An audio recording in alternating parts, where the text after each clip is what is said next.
Oke, Assalamualaikum warahmatullahi wabarakatuh. Ya, kali ini saya akan menjelaskan beberapa sistem yang ada di Stikes Dharma Husada Bandung. Salah satunya yaitu adalah sistem informasi akademik. Nah, sistem informasi akademik ini akan selalu teman-teman sekalian gunakan ketika melakukan proses perkuliahan di Stikes Dharma Husada Bandung. Oke, untuk mengakses sistem informasi akademik ini bisa digunakan ada 3 cara, yaitu satu, bisa menggunakan browser, boleh menggunakan Chrome, Mozilla, Opera, dan lain-lain, ataupun bisa teman-teman menggunakan dari platform Android. Nah, di platform Android ini bisa di-download juga di Play Store-nya. Boleh dicari aja di Stikes Dharma Husada Bandung ataupun Siakad Stikes Dharma Husada Bandung, ataupun bisa juga di Siakad Stikes DHB. Nah, tapi untuk lebih baiknya saya sarankan teman-teman bisa menggunakan browser. Nah, untuk menggunakan browser ini pun bisa diketik di linknya di siakad.stikesdhb.ac.id. Oke, bisa di lihat di sini linknya. Oke. Nah, di sini ada beberapa tampilan yang mungkin saya akan jelaskan secara singkat. Di sini ada beberapa menu atau beberapa fitur. Nah, di sini menu yang paling utama itu adalah menu login untuk bisa mengakses ke sistem informasinya. Dan di sini juga ada menu kartu ujian. Nah, teman-teman boleh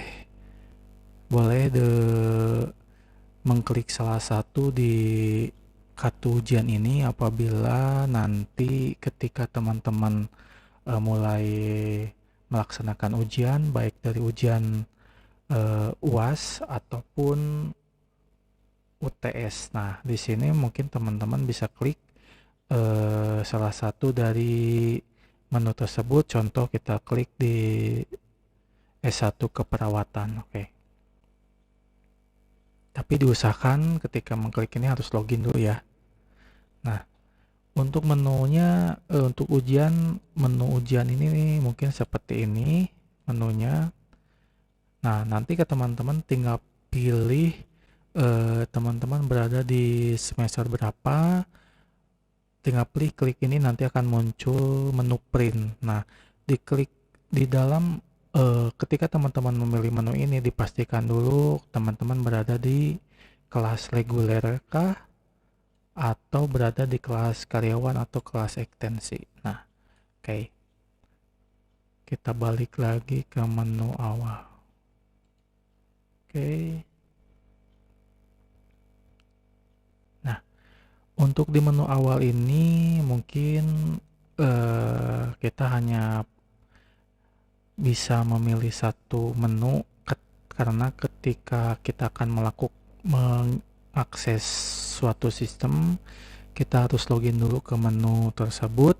Nah, untuk di tampilan browser di PC mungkin tombol loginnya sendiri ada di paling atas, tapi ketika loginnya di handphone atau menggunakan browsernya pun di handphone, tampilan loginnya mungkin ada di bawah karena menu dan tampilannya pun lebih kecil dari tampilan di PC ataupun di laptop. Oke. Nah, kita akan lakukan login dulu.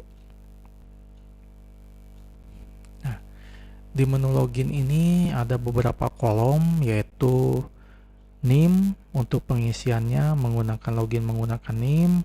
Untuk passwordnya udah boleh diperhatikan. Untuk passwordnya sendiri itu menggunakan tahun, strip bulan, strip tanggal. Nah, ini harus lengkap. Contoh kita akan menggunakan eh, login menggunakan salah satu dari teman-teman mahasiswa. Nah, oke. Untuk login itu sendiri dipastikan dulu teman-teman sudah mempunyai NIM masing-masing ya. Karena salah satu syarat untuk login otomatis kita sudah mempunyai NIM, nomor induk mahasiswa. Dan untuk password ini kita contoh menggunakan password punya teman-teman. Nah, untuk password ini harus lengkap. Misalnya teman-teman menggunakan, oke, untuk login ini teman-teman ini biasanya untuk default atau password yang kita siapkan ini menggunakan tahun lahir teman-teman sesuai yang tercatat di Siakad ataupun di sistem kami, lalu bulan, lalu tanggal. Di sini harus lengkap untuk pengisiannya, tahun, strip bulan, strip tanggal. Nah, ketika teman-teman sudah mengisi dua kolom tersebut, maka teman-teman pun harus mengisi kapta di bawah, karena kalau kaptanya tidak diisi, maka tidak akan login, dan masukkan aja kapta sesuai yang tercatat di atas. 4242, lalu log mas.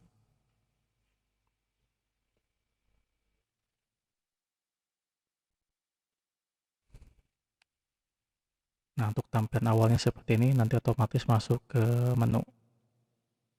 Nah, oke. Nah, saya jelaskan dari awal. Nanti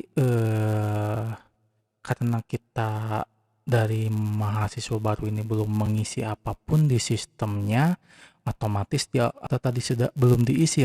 Jadi dia otomatis sistem masuk ke identitas diri, karena salah satu syarat untuk pengisian Siakad ataupun sistem informasi akademik harus mengisi identitas diri. Tapi kalau nanti teman-teman berada di posisi depan tidak otomatis ke sini, tinggal klik aja yang paling atas di sini. Lalu dia otomatis akan masuk ke dashboard atau ke sistemnya. Nah, saya akan jelaskan satu persatu. Oke. Ini menu awal mungkin tidak usah diperhatikan. Ini yang penting data, ada data-data yang tercatat di sini ya udah hiraukan saja. Kita masuk ke cek absensi. Nah, untuk cek absensi ini ada beberapa kolom atau beberapa tabel yang tercatat di atas. Nah, untuk teman-teman yang nanti ketika sudah mengisi FRS ataupun POM rencana studi atau pengambilan mata kuliah yang akan diambil pada semester ini, nanti teman-teman akan memunculkan di menu ini, akan ada tabel lagi ke bawah mata kuliahnya. Di ini contoh di sini ada prodi. Ketika sudah FRS, nanti prodinya akan masuk. Di sini prodinya apa? Contoh prodi S1 keperawatan, di sini akan masuk juga tahun masuknya tahun berapa, contoh aja tahun 2021.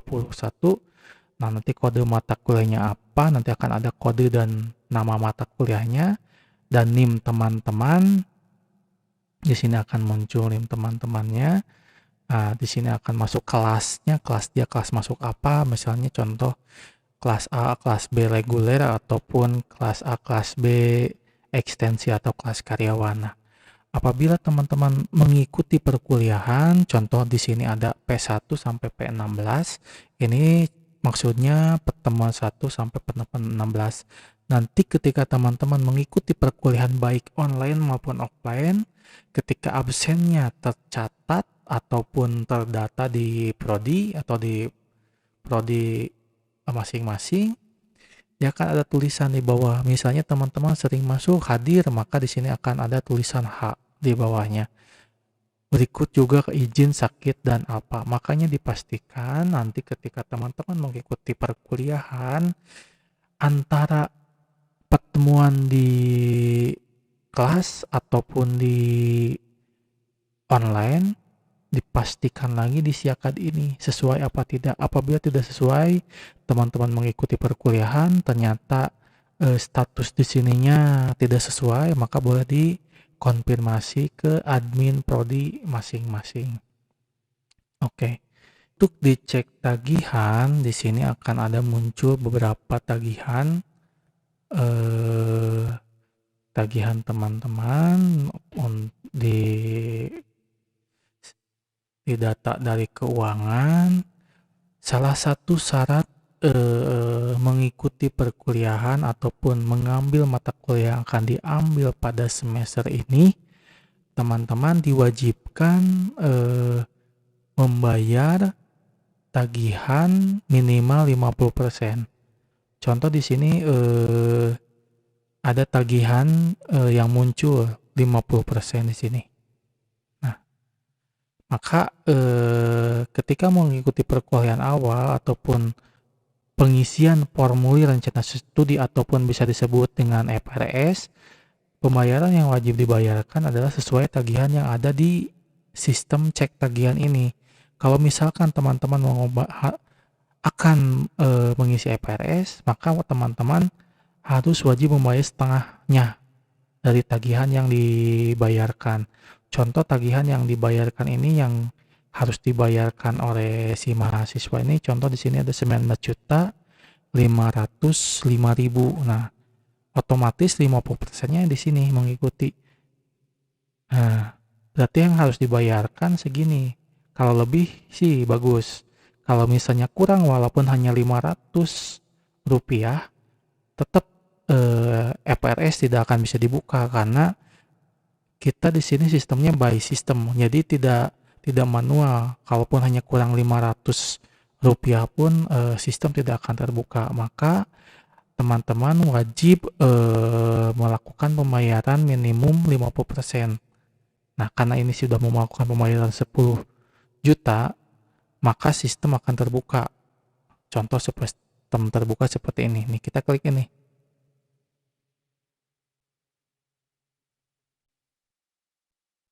Nah, sistem terbuka seperti ini akan memunculkan mata kuliah yang akan diambil pada semester ganjil yang semester 1 atau bisa disebut di semester 2021-1. Maksudnya semester 1 ganjil. Jadi di sini kita ada 2 semester, genap dan ganjil. Kalau misalnya masuk ke semester 1 hitungannya ganjil, kalau masuk ke semester genap hitungannya semester 2 hitungannya genap, mohon maaf. Oke.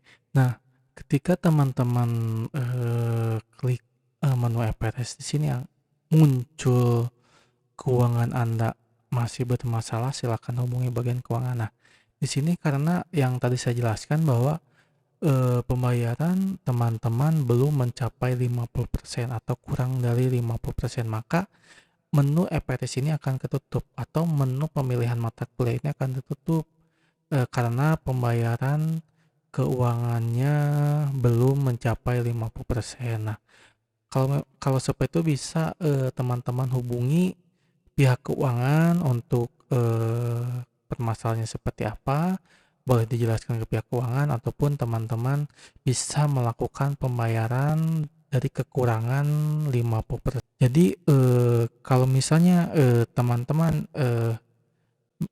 akan mengikuti semester ganjil, maka diperhatikan kita berada di posisi yang mana. Contoh nih, untuk mahasiswa baru ini kan posisinya di semester 1. Nah, kita fokus aja di sini. Karena di sistem kita sudah dikasih tanda ada si tulisannya warnanya biru, contoh seperti ini. Nah, contoh seperti ini. Nah, teman-teman fokusnya ke sini aja, ke 1 aja, jangan sampai teman-teman fokus ke paling bawah. Nah, jadi teman-teman untuk mengisi FRS ini dipastikan berada di semester 1 ataupun selanjutnya ketika teman-teman nanti lanjut ke semester berikutnya. Nah, ketika pun di semester 1 teman-teman harus dipastikan juga mata kuliah yang akan diambil pada semester ini, mata kuliah apa saja dan kode mata kuliahnya apa. dan SKS-nya berapa SKS. Maka dipastikan ketika teman-teman sudah mengetahui mata kuliah yang akan diambil, kode dan SKS-nya, contoh teman-teman tanyain aja ke pihak prodi masing-masing ataupun ke admin prodi masing-masing. Mata kuliah yang kita ambil pada semester ini mata kuliah apa saja? Contoh, udah dapet nih teman-teman dari prodi. Udah ada tulisannya. Contoh agama yang kita ambil, kita klik samakan dulu kodenya, sama apa tidak. Mata kuliahnya sama apa tidak, SKS-nya sama apa tidak. Apabila sudah semuanya sudah sama, maka di checklist. Begitupun seterusnya. Bahasa Indonesia sama, kita checklist juga. Bahasa Inggris sama, kita checklist juga. Keperawatan dasar sama, kita checklist juga. Sampai keperawatan dasar KDM sama, kita checklist juga. Contoh. Nah, ketika semua sudah sama, dipastikan dulu lagi mata kuliah yang diambil total seluruh dari mata kuliah yang kita ambil itu berapa SKS, dipastikan lagi. Contoh misalnya ada 16 SKS. Sama tidak? Kalau misalnya teman-teman dari prodinya yang diambil total SKS-nya ada 16, samakan sama sistem kita. Di sini. Contoh. Nah, disamakan. Udah sama, totalnya 5 sama tidak? Lihat di sini 5. SKS-nya sama enggak? Oh iya betul Pak, sama. Ada 16. Kalau udah sama, diklik terapkan. Kalaupun misalnya teman-teman mau mengisi redaksi kepada dosen wali, di sini dosen walinya Bu Irma, maka kasih aja redaksi bebas teman-teman yang teman-teman mau apa, bilang Ibu saya sudah melakukan EPRS, mohon segera di ACC ataupun apa gitu ya, intinya buat teman-teman sudah melakukan formulir rencana studi. Nah, jangan sampai teman-teman ketika mengambil mata kuliah ini teman-teman kelebihan. Contoh seperti ini ya, teman-teman ke checklistnya 7 ataupun 8. Jangan sampai teman-teman ketika mengambil mata kuliah ini kelebihan. Karena nanti kalau teman-teman mata kuliahnya kelebihan, nanti pembanding pembagi ataupun IPK yang seharusnya diterimanya besar karena nilainya semuanya bagus, kebagi sama mata kuliah yang tidak seharusnya dibagi. Jadi otomatis pembaginya jadi besar, otomatis IPK akan lebih kecil. Makanya dipastikan lagi SKS yang diambilnya sesuai, mata kuliah yang diambilnya pun sesuai. Ketika udah sesuai, baru diklik terapkan. Kalau mau dikasih pesan kepada dosen walinya, mangga ketik aja pesannya seperti apa, boleh lalu terapkan. Nah, ketika diketik terapkan ini, teman-teman akan lari menunya menuju status EPRS. Dia akan masuk ke sini.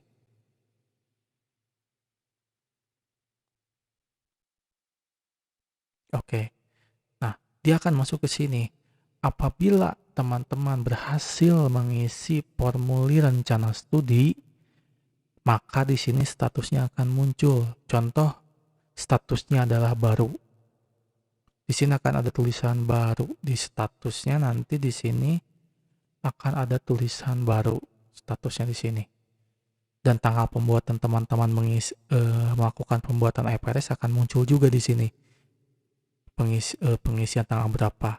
Dan catatan pesan kepada si dosennya, dosen walinya pun akan muncul di sini. Nah, nanti pun ketika teman-teman sudah diakses sama dosennya, teman-teman akan statusnya pun akan berubah dari status baru menjadi ACC. Dan nanti si dosennya pun akan muncul tanggal ACC dosen dan pesan dari dosen. Baik pesannya, kalaupun ditolak pun statusnya akan muncul ditolak. Nanti lihat ada catatan dari dosennya, kenapa bisa ditolak.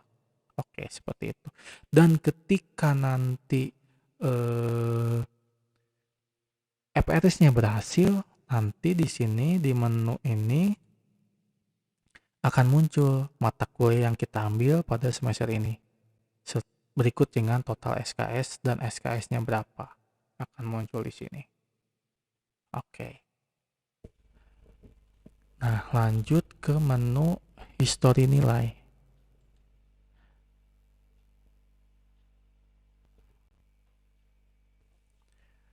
Nah, lanjut ke histori nilai. Nah, ini kalau histori nilai lanjutan dari pengisian EPRS tadi. Ketika EPRS sudah dilakukan dan berhasil, maka histori nilai mata kuliah yang diambil pun akan muncul di sini. Nah, di sini di bawah. Nah, ketika mata kuliah ini muncul di sini, nanti ketika teman-teman sudah mengakhiri perkuliahan di semester tersebut, teman-teman bisa ngecek si nilai-nilai yang sudah diselesaikan di semester tersebut akan muncul di sini. Oke. Nanti kalau penilaiannya tidak sesuai dengan apa yang didapat dari dosen masing-masing, boleh dikomplain ke prodi masing-masing. Nah, oke. Kita lanjut ke menu histori pembayaran.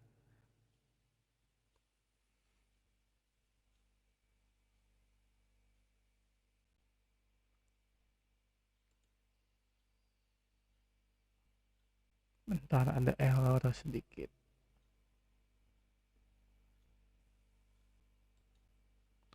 Nah, oke, di histori pembayaran ini di sini hanya menu aktivitas pembayaran saja. Jadi walaupun teman-teman melakukan pembayaran sekecil apapun, dia akan memunculkan nomor kwitansi dan nomor transaksi dan jumlah tanggal berapa disetorkan. Makanya ketika teman-teman melakukan pembayaran, diperiksa lagi selain bukti fisik yang diterima, bukti elektronik atau bukti sistemnya pun harus dicek di sini apakah pembayaran kita fisiknya sesuai dengan sistem apa tidak. Makanya boleh diperiksa di histori pembayaran.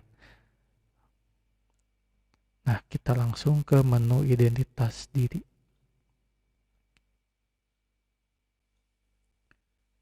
Nah, ini yang paling penting untuk di sistem selain sistem Siakad ini, selain EPRS. Di sini identitas diri ada beberapa kolom yang harus diisi karena identitas diri ini adalah suatu pangkalan data yang akan kita laporkan ke dinas pendidikan, karena setiap institusi harus lapor ke dinas pendidikan untuk menjelaskan bahwa teman-teman memang sedang mengikuti perkuliahan di Stikes Dharma Husada Bandung. Makanya untuk data di sini jelas-jelas harus lengkap diisi dengan jelas dan dengan lengkap, dan jangan sampai ada kesalahan baik dari nama, tempat lahir, tanggal lahir dan lain-lain. Berikut pula di sini ada foto, mungkin bisa di-upload dengan foto latar merah, KTP asli, kalau akte boleh dikosongkan, KK boleh dikosongkan, ijazah, transkrip pun boleh dikosongkan, dan ini pun nanti dikosongkan dulu. Lalu di sini ada kolom nomor handphone dan alamat email. Nah, nomor handphone yang di sini teman-teman wajib menginputkan nomor handphone yang aktif. Karena nomor handphone ini untuk di masa pandemi ini kebetulan sedang ada program BLT atau bantuan kuota dari pemerintah, makanya dipastikan nomor handphonenya harus nomor handphone aktif dan digunakan untuk perkuliahan online. Nah, di sini nomor handphone harus aktif, nomor email pun harus aktif, dan data-data lain pun harus sesuai dengan data KTP ataupun data lainnya. Oke, di sini harus lengkap dan harus jelas. Oke, kita lanjut ke menu-menu yang lainnya. Oke, ini izin penelitian mungkin kita lewat jadwal mata kuliah. Kalau jadwal mata kuliah mungkin nanti akan muncul ketika teman-teman mengikuti perkuliahan. Dan di sini nanti akan keluar jadwalnya, kelas, waktu di gedung mana, baik online maupun offline. Oke, di sini ada kartu mahasiswa nih, tidak perlu juga nanti karena ada kartu mahasiswa atau KTM dari kampus. Di sini untuk ada profil. Oke, untuk profil. Nah, untuk profil sendiri di sini ada beberapa yang paling penting. Mungkin ke satu profil hanya mengisi data-data saja, cuman data sistem kita saja. Di sini ada foto profil, hanya mengganti foto profil di sini. Foto profil di sini hanya mengganti foto di sini saja, di sistem profilnya saja. Dan di sini ada kata sandi teman-teman. Jadi ketika login pertama sebetulnya kita menggunakan passwordnya default ataupun password yang sesuai tanggal lahir teman-teman. Nah, ketika nanti sudah melakukan login, harap diganti sesuai keinginan, termasuk pengisiannya sesuai juga dengan ada karakter huruf besar, huruf kecil, dan nomor. Biasanya seperti itu untuk lebih bagusnya. Oke, mungkin hanya sampai di situ, mungkin hanya menu-menu yang paling penting untuk saat ini. Hanya yang saya jelaskan tadi. Mohon teman-teman diperhatikan lagi, diperjelas lagi untuk penggunaan sistem informasi akademik ini. Apabila teman-teman mungkin ada kurang mengerti ataupun kurang paham dengan apa yang dijelaskan, boleh teman-teman menghubungi pihak IT Stikes Dharma Husada Bandung untuk penjelasannya. Dan video ini wajib teman-teman perhatikan terlebih dahulu, karena nanti ketika matrikulasi teman-teman tidak harus kita tidak harus menjelaskan lebih detail. Kita hanya akan melakukan sesi tanya jawab. Apabila ada pertanyaan, mungkin kita akan menjelaskan hanya sesingkat-singkatnya. Kalau misalnya teman-teman kurang paham, boleh di japri pihak IT ataupun bisa dihubungi di nomor 0881 82 83 707. Boleh hubungi nomor tersebut karena nomor tersebut untuk keluhan-keluhan yang berkaitan dengan mahasiswa di Stikes Dharma Husada Bandung. Oke. Ketika sudah melakukan login ini, mungkin teman-teman diwajibkan logout. Takutnya sistem kita ataupun syakat kita diakses sama orang lain, orang yang tidak bertanggung jawab. Boleh di logout di menu logout di sini. Oke. Dan dipastikan ketika keluar ataupun logout, datanya sudah sistemnya sudah mengeluarkan akun kita seperti ini. Oke. Mungkin seperti itu penjelasan secara singkat, secara kurang mungkin ada teman-teman paham ataupun tidak.